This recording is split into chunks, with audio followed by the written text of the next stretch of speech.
"You are Peter, and on this rock I will build my church." Many years ago, I wandered into an open church near where we lived in Cardiff. Something was there, and I knew it. There was something in the tabernacle area, and I felt it. This is the fullness. Indeed, Our Lady in 1947 had clearly indicated that to somebody who was about to give a lecture against her and wanted also even to assassinate the Pope. It was at Trefontane,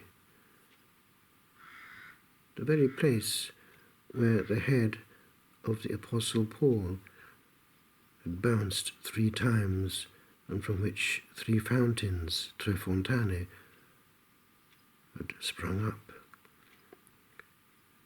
The Apostle of the Gentiles was much loved. He seemed to have an evangelical gospel. But Peter was there, and Our Lady indicated to Bruno that he was the vicar of her son.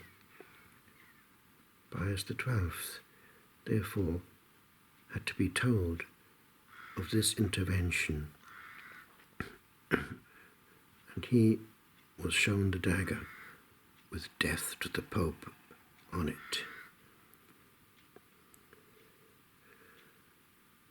But the fact that Our Lady indicated to Bruno that the Catholic Church was the one true church is not without importance.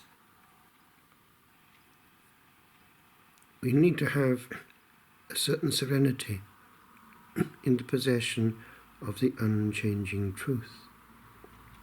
For the Church is more than the sum of its members.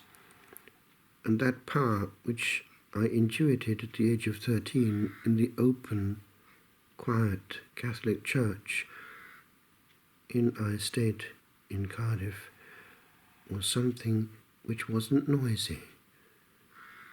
Indeed, the way in which Catholics calmly handled their truth was different from our evangelical way. We were strident, they were serene.